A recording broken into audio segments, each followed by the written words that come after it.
Welcome to crack प्रथम।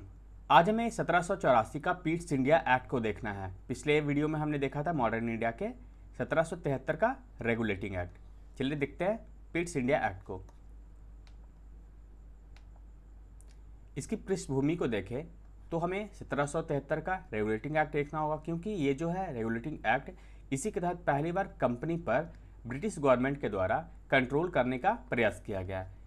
इसके बाद वर्ष 1772 और 1781 में कंपनी मामलों की छानबीन करने के लिए दो समितियां बनाई गई।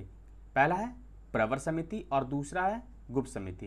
ये जो प्रवर समिति है, इसका काम था सर्वोच्च न्यायालय, जो कि 1773 के एक्ट के तहत बनाया गया था, और बंगाल परिषद यानी गवर्नर जनरल और उसकी जो 4 सदस्यीय परिषद थी, उसके आपस में जो संबंध है, यानी कि परिषद और सर्वोच्च न्यायालय, क्योंकि काफ़ी विवाद होने लगे थे इसके बनने के कारण, तो इसकी छानबीन करना और इसको जांच करना, इसका काम था प्रवर समिति का।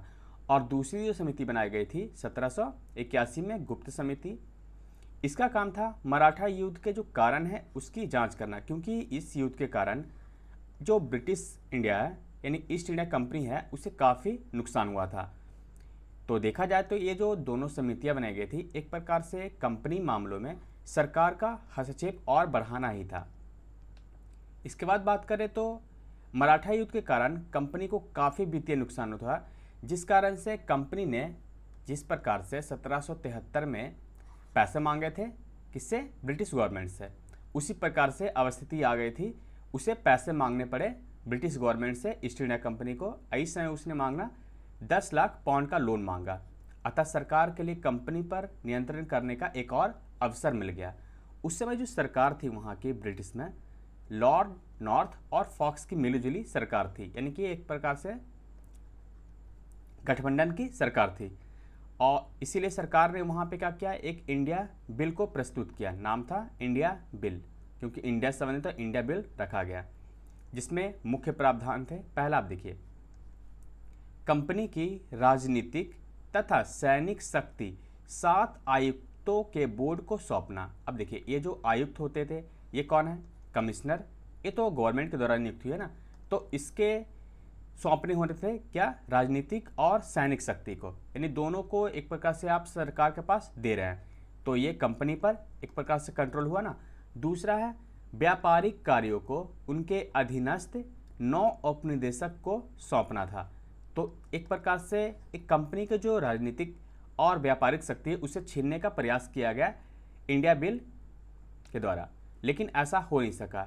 अगर यह बिल पारित हो जाता तो कंपनी एक राजनीतिक शक्ति के रूप में पूरी तरह से समाप्त हो जाती। यह बिल जो है हाउस ऑफ कॉमन्स, यानी कि आप निम्न सदन मान सकते हैं, तो ये निम्न सदन जो है वहाँ से तो पारित हो गया, किंतु हाउस ऑफ लॉर्ड में यह गिर गया।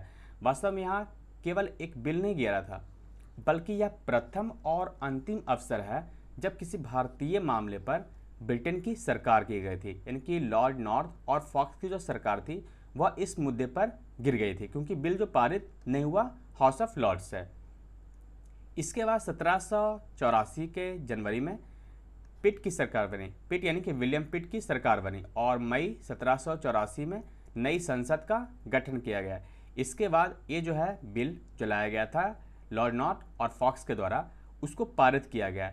बिल में मूल प्रावधान वही थे, लेकिन फिर भी यह क्यों नहीं गिरा, क्योंकि उस समय तो लॉर्ड नॉर्थ और फॉक्स की सरकार गिर गई थी, लेकिन ये जो विलियम पिट की सरकार बनी वही बिल ला रही थी, लेकिन इसके बाद भी उनकी सरकार नहीं गिरी। ऐसा इसलिए क्योंकि उन्होंने 2 सावधानियां बरती थी।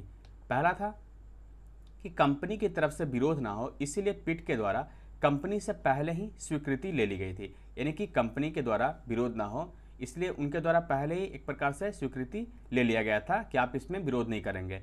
दूसरा है फॉक्स के बिल में जो था, यानी कि लॉर्ड नॉर्थ और फॉक्स की जो मिलीजुली सरकार थी, उसमें कंपनी के संरक्षण को समाप्त कर दिया गया था। अब देखिए किस प्रकार से आयुक्तों को सौंपे जाने का प्रयास किया गया था, लेकिन जब विलियम पिट ने यह बिल प्रस्तुत किया तो उन्होंने संरक्षण को बरकरार रखा। आगे हम देखेंगे कैसे बरकरार रखा, इसलिए ये जो बिल है वह पारित हो गया और बना 1784 का पिट्स इंडिया एक्ट। इसमें जो मुख्य प्रावधान थे, पहला, कंपनी के व्यापार को अछूता छोड़ दिया गया। या देखिए उसमें जो है आयुक्तों को, उपनिदेशकों को सौंपना था, है ना। लेकिन इसमें ये जो व्यापार है उसको पूरी तरह से अछूता छोड़ दिया गया, किंतु सभी असैनिक, सैनिक तथा राजस्व संबंधी मामलों को एक बोर्ड ऑफ कंट्रोल यानी कि नियंत्रण बोर्ड के अधीन कर दिया गया। यानी कि आपके व्यापार पे कोई कंट्रोल नहीं होगा, लेकिन असैनिक, सैनिक और राजस्व संबंधी मामले हैं उसे बोर्ड ऑफ कंट्रोल को देना होगा। इसमें जो बोर्ड ऑफ कंट्रोल होते थे, इसमें एक चांसलर ऑफ एक्सचेकर यानी कि वित्त सचिव, एक राज सचिव तथा उनके द्वारा नियुक्त 4 प्रिवी काउंसिल के सदस्य होते थे। यह है बोर्ड ऑफ कंट्रोल। इसके अलावा 3 डायरेक्टरों की एक गुप्त समिति द्वारा बोर्ड के सभी जो मुख्य आदेश होते थे वो भारत को भेजे जाते थे। यानी कि बोर्ड ऑफ कंट्रोल के द्वारा जो निर्णय लिए जाते थे उसे 3 डायरेक्टरों की एक गुप्त समिति होती थी, उसके द्वारा भारत में भेजा जाता था। अब देखिए यहाँ पर गवर्नर जनरल के परिषद की जो संख्या है 4 से घटाकर 3 कर दी गई। पहले क्या था, 1773 के जो एक्ट हमने पढ़े थे उसमें देखा था एक गवर्नर जनरल और उसके 4 सदस्य होते थे काउंसिल में, और इसी के द्वारा वो निर्णय लिया जाता था। लेकिन इसमें देखिए इस सदस्यों की संख्या 4 से घटा करके 3 कर दी गई, और इसमें जो एक होता था मुख्य सेनापति यानी कि जो 3 सदस्य होते हैं इनमें एक कमांडर इन चीफ भी होता था जो युद्ध संबंधी निर्णय ले सकता था। इससे भी हम देखेंगे कैसे थोड़ा बदला गया। तो ये देखिए, इसके बाद 5वां जो है मुंबई तथा मद्रास के जो गवर्नर को है बंगाल के गवर्नर जनरल के अधीन कर दिया गया। 6ठा, भारत में कंपनी के अधिकृत प्रदेश को पहली बार नया नाम दिया गया, यानी कि कंपनी ने जो भारत के क्षेत्र को अधिकृत किया था उसे नाम दिया गया ब्रिटिश अधिकृत भारतीय प्रदेश, यानी कि ब्रिटिश गवर्नमेंट के द्वारा जो है अधिकार किया गया भारतीय प्रदेश। 7वां है देसी राजाओं से युद्ध तथा संधि से पूर्व गवर्नर जनरल को कंपनी के डायरेक्टर से स्वीकृति लेनी होती थी, यानी कि ईस्ट इंडिया कंपनी के जो डायरेक्टर है उनसे स्वीकृति लेनी होती थी, क्योंकि कई बार देखा गया था मराठा युद्ध, उसके पहले भी कई सारे युद्ध हुए थे जिसमें कंपनी के डायरेक्टर को अनदेखा कर दिया गया था और अपने लाभ के लिए यहाँ पर गवर्नर जनरल ने खुद युद्ध शुरू कर दिया था, जिससे कंपनी को काफ़ी क्षति हुई और उसे ब्रिटिश गवर्नमेंट से लोन भी लेना पड़ा। 8वां, भारत में अंग्रेज अधिकारियों के ऊपर मुकदमा चलाने, यानी कि जो अंग्रेज अधिकारी है उन पर मुकदमा चलाने के लिए इंग्लैंड में एक कोर्ट का भी प्रावधान किया गया। इसके विश्लेषण करें तो पहले पॉइंट को अब देखिए कि बोर्ड ऑफ कंट्रोल के रूप में सरकार का नियंत्रण एक विभाग बनाया गया है कि नहीं। ये जो कंट्रोल एक प्रकार से किया गया बोर्ड ऑफ कंट्रोल के द्वारा। दूसरा है बोर्ड ऑफ डायरेक्टर को अपने संरक्षण पर पूर्ण अधिकार था, यानी कि जो बोर्ड ऑफ डायरेक्टर है उनको अपने संरक्षण पर पूर्ण अधिकार था, उन्हें अपने पदाधिकारियों की पदोन्नति का भी पूर्ण अधिकार था। इस बोर्ड के अध्यक्ष शुरुआत में क्या होते थे, एक भारत सचिव हुआ करते थे और इनको कोई वेतन भी विशेष नहीं मिलता था, लेकिन बाद में जो है 1793 के बाद वह वेतन प्राप्त करने लगे। चौथा देखिए, ये जो गवर्नर जनरल है उसमें अब जो है बहुमत जो था कितना, पहले 1773 के तहत बनाया गया था, इसमें एक गवर्नर जनरल और 4 परिषद होते थे, यानी कि काउंसिलर होते थे और इन्हीं के द्वारा बहुमत लेना पड़ता था। तो इसमें विवाद इसलिए उठ जाता था क्योंकि अगर इसमें 3 अलग हो गए हैं तो गवर्नर जनरल एक के साथ तो अकेले पड़ गया ना, यानी कि 2 ही वोट मिल सकते थे। अब कोई निर्णय तो अकेले ले नहीं सकता था जब तक इनके निर्णय, लेकिन अब जो है सदस्यों की संख्या जो है वो 3 कर दी गई, यानी कि काउंसलर की जो संख्या है वह 3 कर दी गई, जिस कारण से हुआ क्या कि गवर्नर जनरल की शक्ति एक प्रकार से बढ़ गई। अब यानी कि अगर कोई निर्णय लेना होता था तो गवर्नर जनरल अगर एक भी सदस्य को, एक भी पार्षद को अपने तरफ कर ले तो यहाँ पर देखिए एक तो खुद गवर्नर जनरल अकेला हो गया +1, एक और सदस्य को जोड़ लिया और बचे इस 3 में से 2, तो 2 और 2 यहाँ मामले बराबर होते थे। इस प्रकार से गवर्नर की जो शक्ति है वो बढ़ने लगी। तो यह है 1784 का पिट्स इंडिया एक्ट।